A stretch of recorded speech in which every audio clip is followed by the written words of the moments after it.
This is Optimal Living Daily, episode 1066. And then, this is how I changed my life this weekend, by James Altucher of jamesaltucher.com. And I'm Justin Malik, your personal narrator, reading blogs to you mostly, but sometimes books, anything that I think will help you optimize your life. Today's post comes from James Altucher, a very unique writer, always has a different perspective. And before we get to the post, are you focusing on the most meaningful things in life? Take inspiration from Skagen Watches and Jewelry. Their Danish minimalist designs are guided by less is more, a good daily reminder for all of us. See how they do it? At skagen.com, that's SKAGEN.com, and get a special discount on your first purchase when you sign up for emails. Again, that's Skagen, SKAGEN.com. For now, let's get right to it as we optimize your life. And then, this is how I changed my life this weekend, by James Altucher of jamesaltucher.com. I wanted to do something I had never done before. I wanted to do something creative. I wanted to plant a seed that could turn into something both artistic and lucrative. With a friend, we outlined a story based on mutual interests of ours and some of my life experiences, and then I wrote a screenplay from beginning to end in one weekend.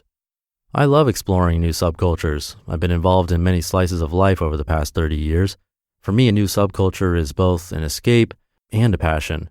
When you combine escapes with passions, money is a side effect, and love is a side effect. I took two high-stakes subcultures, the hedge fund business, which I was involved in for about 15 years, and the stand-up comedy world, which I first tasted 20 years ago, but have been more active in the past 1 to 2 years, and probably obsessively in the past year. I perform Saturday and Tuesday. Also in the past few years, several high-stakes things have happened to me, shaking me to the core, shaken, forcing me always to apply my own advice to myself rather than to just stupidly give it, to experience my own beliefs again and again. Divorce, money, and throwing out everything I own, plus spending years moving from Airbnb to Airbnb.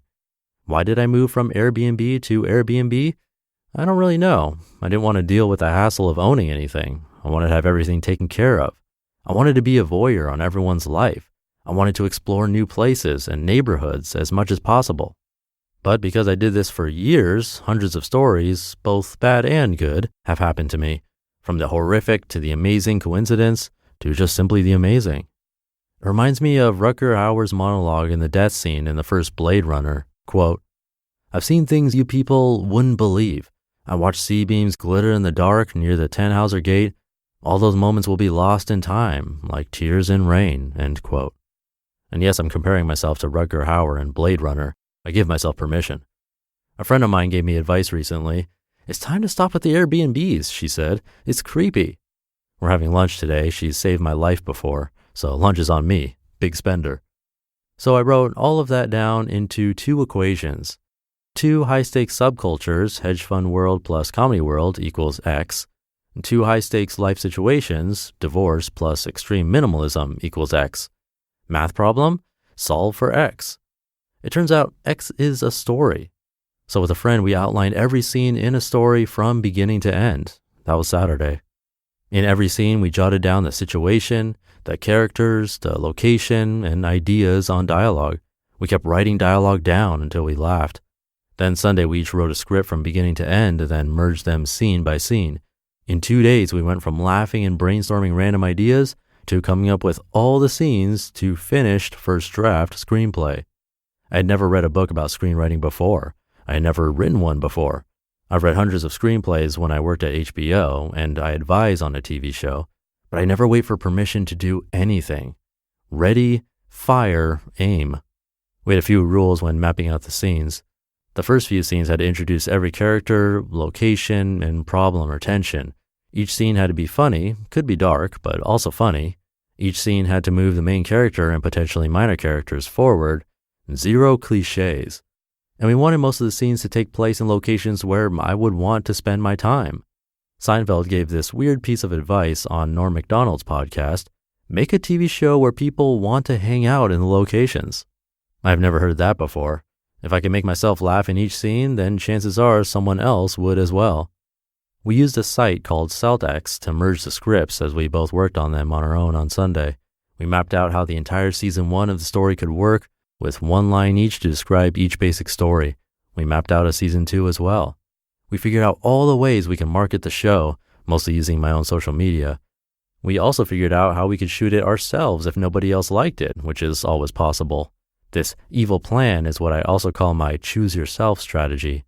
Without a choose yourself strategy in every life situation, you give too much power to others in a worst case scenario. Whenever I don't give myself a choose yourself strategy, I end up being unhappy, end up being sad. Then I gave the script to several people to see all the parts where they laughed out loud. Then Monday, I sharpened up dialogue. I'll do that every day until it's ready. No rush. Someone told me the Farrelly brothers were once given this advice.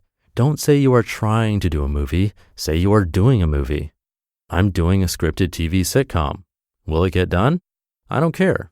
I was able to exercise my idea muscle by coming up with ideas for each scene, ideas for each character, ideas for each piece of dialogue. This is the mental part of the daily practice I often write about, the 10 ideas a day, every day. For me, when I exercise the idea muscle, it only gets stronger. Will it get done? For 20 years, I built up 1,000 connections in this business. Connections aren't email addresses. Facebook friends aren't Siamese twins. Connections are people I would do any favor for who I assume would do any favor for me. And I was able to do this with a friend. We had so much fun and it was a pleasure. This is the emotional part of the daily practice I often write about. Will it get done? I have personal experience in everything I wrote about, plus the marketing skills to make something happen. Will it get done? Knowing I wanted to do a good job on this, I made sure I slept well, ate well, exercised, got into shape, so I'd be as creative as possible.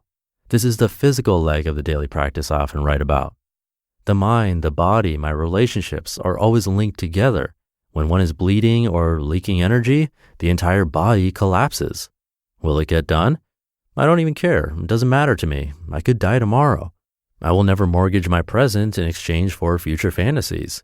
This is the spiritual side of the daily practice I often write about. Why even write about this process before I do anything with it? What if it never happens, which is likely? Because process is art. Because I already did something with it. I wrote it, and I wrote it using all of the ideas I've written about for years. If it fails or succeeds from here, I'll write about that also. It already got done, because this weekend I loved every minute of it, because I don't know tears of rain. You just listened to the post titled, "And Then This Is How I Changed My Life This Weekend" by James Altucher of jamesaltucher.com. He's a well-known podcaster too. He has the James Altucher Show where he interviews a lot of people that you may have heard of. You can check that out. Again, that's the James Altucher Show. And thank you to Skagen for sponsoring this episode. Did you know some of the happiest people on earth live in Denmark? Skagen is not only named after a Danish coastal town, but it's also inspired by the people who live there. Their Danish lifestyle focuses on what's meaningful, being part of a community, making time for relationships, and living in the moment. Skagen connects the dots between culture and design with minimalist watches and jewelry that reflect the less is more concept. And I actually have a Skagen smartwatch. It tracks my activity, my heart rate. It has smartphone notifications and music control with storage, plus a lot more. You can even make payments from it. It's a beautiful watch and it has customizable dials and magnetic mesh straps, interchangeable straps too. Come check it out. Visit skagen.com. That's SKAGEN.com. And you can get a special discount on your first purchase when you sign up for emails. Again, that's Skagen, SKAGEN.com. I'll leave it there for today. I hope you're having a great weekend if you're listening in real time. And I'll be back tomorrow reading to you where your optimal life awaits.